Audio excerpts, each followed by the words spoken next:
I'm keen to unpack the sort of the ESG space and help the listeners sort of learn, what they should be thinking about there. Maybe we could start by, can you just talk through the different types of investing, from ethical, impact investing, and the different categories and what actually they mean? Absolutely, and this really is describes the history of responsible investing. So you can look back into previous centuries to really the starting point, and that's what's nowadays termed ethical investing. And this is simply investing alongside your own personal beliefs. And the first people to do this were tended to be religious communities. The example I always have in mind is relevant to the UK, the Quakers, who practiced abstinence, and so they invested in businesses and activities that had nothing to do with alcohol. So they were just, these are our values, we'll invest accordingly.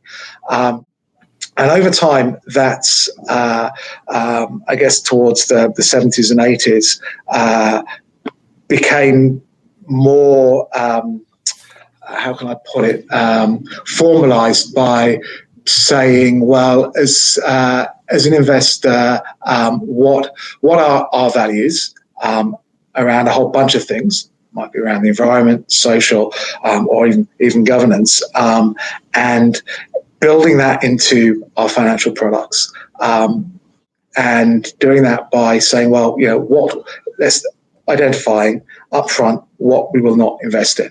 So this is the concept of screening, or negative screening, whereby you say, I'll construct a portfolio, but upfront I will never invest in thermal coal, in tobacco, in terms of gambling, alcohol, because that's my personal values. So, it aligns with my personal values. And if me as a fund manager wants to manage portfolios like that, then those portfolios should be attractive to, or those products should be attractive to people who share my values.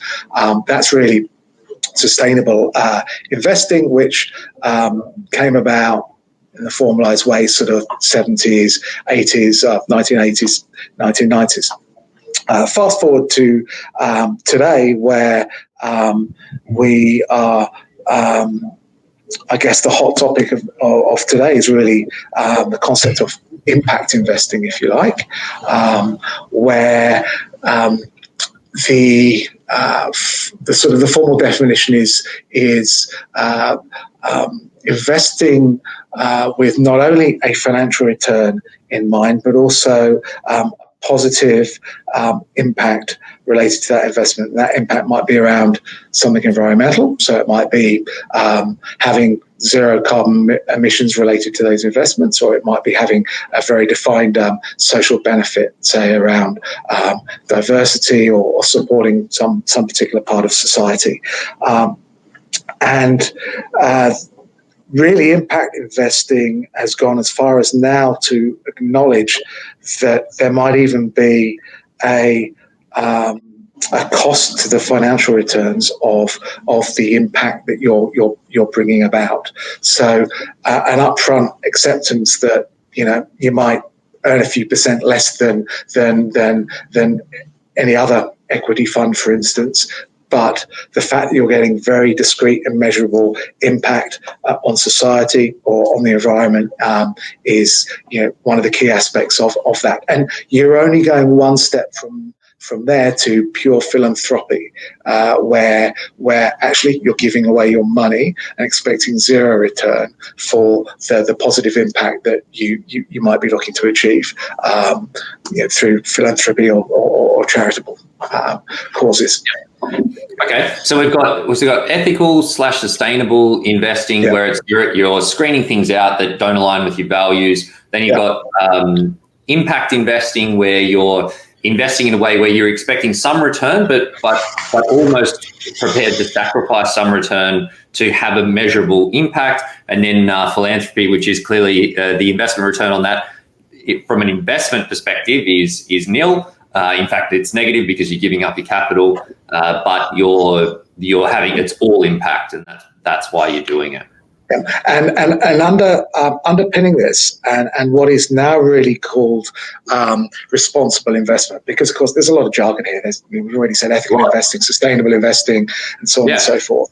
This is really now this whole area is termed responsible investment, and underneath all of this is the absolute explicit acknowledgement that when we make investment decisions, not only are we making those investment decisions in the way we have traditionally, so undertaking research around that decision and the companies we might invest in, and undertaking traditional financial analysis, we also look at those investments through the lenses of ESG, again, more terminology, the environment, social and governance issues. So looking at investments through these additional lenses, if nothing else, is just another layer of risk management. Over the last 30 or 40 years, the reality is a whole bunch of new factors have come about. In economics parlance, they're called externalities. The climate's a classic example of this. So climate change is occurring, and it's having consequences on the way we live on our planet, but also on the business that we invest in. So by looking at investments through the environmental lens, for instance, I might spot, if I was to look at investing in a thermal coal company or a mining company, which I wouldn't, by the way, but if I was, looking through the lens of the environment, I should quickly work out that, well, probably that's not a very sustainable business, is it? Digging up thermal coal from the ground and burning it and producing a lot of CO2 as a consequence of that. So at a risk management level, that's suggesting to me that's probably not a great investment to make, because that business is likely to be worthless in the not too distant future. And applying the same logic to looking at companies through a social lens. So examples here, current examples might be companies like AMP, for instance. AMP, we all probably know, has a big problem. What do you mean? Well, they've had some problems around sexual discrimination and the behaviour of their employees that certainly lead many observers to question potentially that company's social license to operate. This being a business in the financial services area. So that's looking at that company as a potential investment through the social lens. I would certainly find plenty of things to worry about there. Reflecting on the culture of that company, apparently, that would cause me to think, well, there's a risk here if they do not sort out this behaviour, then this business, the value of this business, might suffer over the long term, and thus it's not such a great investment. Sure. Sorry, you go. That's good. Just going to say that because you're absolutely right that it is a very confusing space, and there's a lot of words that people use when it comes to this stuff. But again, just sort of having a bit of a chat before we kicked off, that people, I see a lot of people we work with, they this is something that is important to them, but when it comes time to looking at the things that, like how they actually do it, then you sort of get a bit overwhelmed by all of the jargon and